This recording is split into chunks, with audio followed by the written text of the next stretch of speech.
السلام عليكم ورحمة الله وبركاته. إيجا هردفت تخينيا خان أسينو داوتن إرجاتي سن قبني بك ميشان أمبولتا غوسا غوسا أكو ماركا جرتن بيا تينيا خيساو در دوات أركمنا أما منا أمبولي خيس جرا أمبولينجا بفما أركا جرتنين غوسوتا منا غوسوتا أدا أدا أكنتي أركم خنافو جتي إساتي ولين خان إسليف متى سنو تاجي شورا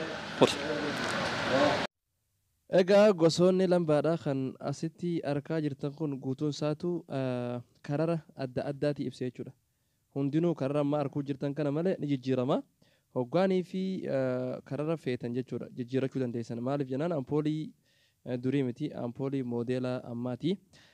Kanaaf gaa arraan tana waan nuti qabannee dhufne kun bifa ampooliiti. Ampoolii manneen warroottan gaa yeroo ammaan tana manas mana ammayyaawaa waan jaaraa jirtaniif ampooliileen akkasumatti ammayyoituudha jechuudha. Kanaafuu gaa warri mana jaartanii gana ampooliitiin godhanis kunoo bakka kana dhuftanii naayif elektirooniksii dhuftanii gartee meeshaa akka filattan asumaan isin afeerra gosoonni meeshaatis gaa gatii isaatii waliin nu waliin turtii gaarii isiniin jenna hanga xumura sagantaa teenyaatti. Egaa gosti amma bara jirru kuni arkuu jirtanii kum afur kum sadii fi dhibba shan akkana jechuudha. Gosoonni kuni akkuma argaa jirtan gaa geengoodha hundi isaatu jechuudha. Bifa zeeroodhaati akkana. Hayyagaa amma gosa kanatti dhufna inni kuni kuno murabbaa jechuun roga afreedha ammas irra gurguddaadha. Gatiin isaatis gaa akkasuma wal dhaba jechuudha. Kun amma gatiin isaa walumaa galatti meeqa jenneen? Okay. Khunamma khomaja jechuudha.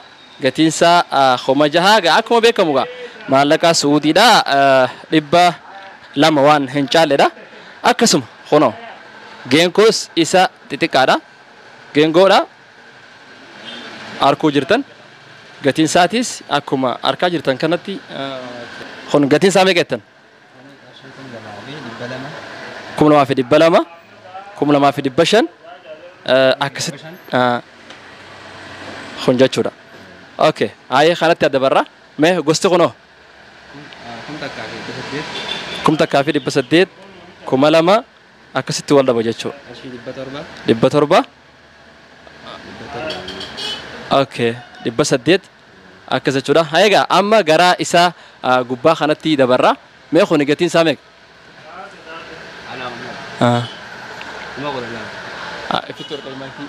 Egaa kuni kuma kudha lama akkuma argaa jirtan kuma kudha lama doolaara dhibba lama jechuudha. Suudiyoo tees dhibba afur waan hin caalledha.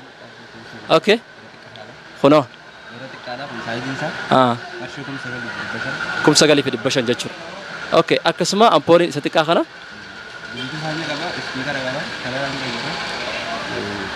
Okay. Kunoo.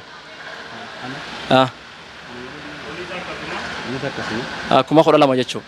Okay. Inni saayiziin isaa bifa zeeroo geengoodhaatiin akkanatti jiru kun guutummaan isaatu gatiin isaa kuma kudha lama jechuudha. Okay. Gosti kunoo gosti. Kuma shan jechuudha kun. Abbaa sadii gosta akka kana wal cinaa gaddeebi'u kana. Okay. Isa kanoo. Okay. Isa kana. Kunamma seetii fi wanta qaba. Seetii jechuun kompileeta mana guutuu kan abbaa lamaati. Korna afurii yoo ta'e kun sagalii dhibba shan. Sadii nama hundaa adda addaa beekama. Nama takka takka faduu jira. Okay. Nama kashanii gisee faduu. Okay. Nama kashanii faduu. Fakkii gurgurtaaf, fasadii faduus, fawwa gurgurtaaf, fakornaa bichaa faduus, fawwa gurgurtaaf. Okay. Guutuu bakka takka faduus, fawwa gurgurtaaf akkasumatti gatiin isaanii wal dhabaa jechuudha. Guutuu gisee hin gatan kun sagalii dhibba shan. Amma inni kuni osoo habbaa tokkicha kana qofan ta'ini mana guutuu jechuudha. Bakka silaanni barbaachisu jechuun mana lama koornaa irrattis yoo ta'e koornaa afur jechuudha. Walumaa galatti kuma sagal jechuudha. Dhibba shan.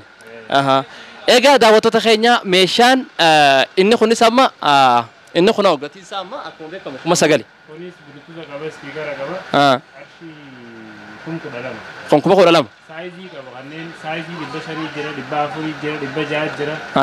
amma isuma kana ta'e dizaayini rakkatee abbaa saayizii 400 achi gadi dhufeerra kun sagalii fi 500 kana jechuudha isaanii okay garsiisa sagalii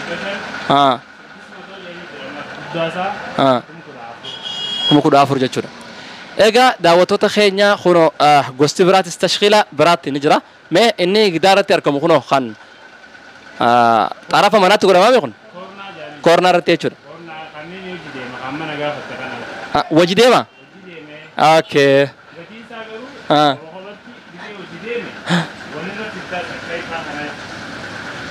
okay hayya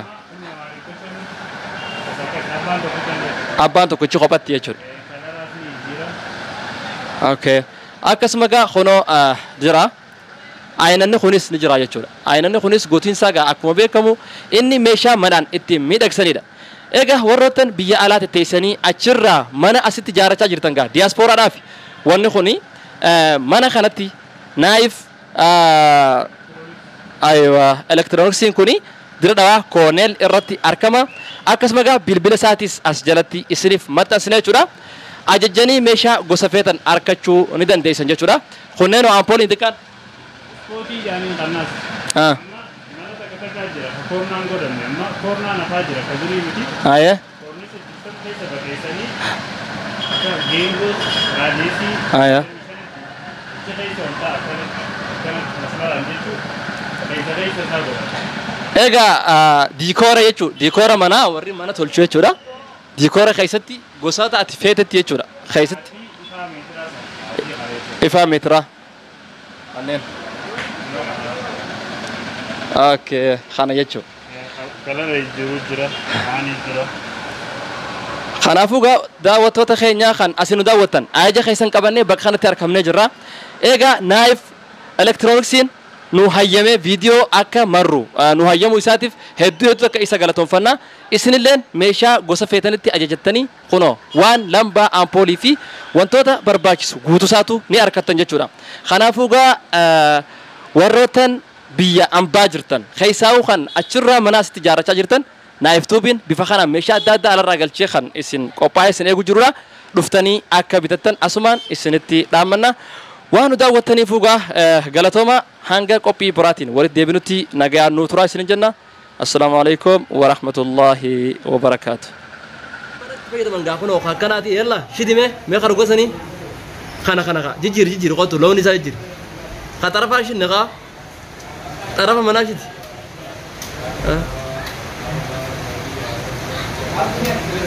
shid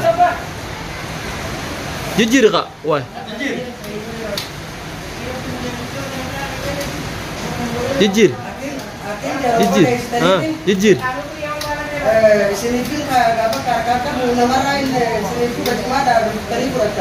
egaa kunoo gosatti jijjiiramaa hoggaan fi dikoorratti dhawamu fakanaan dhawama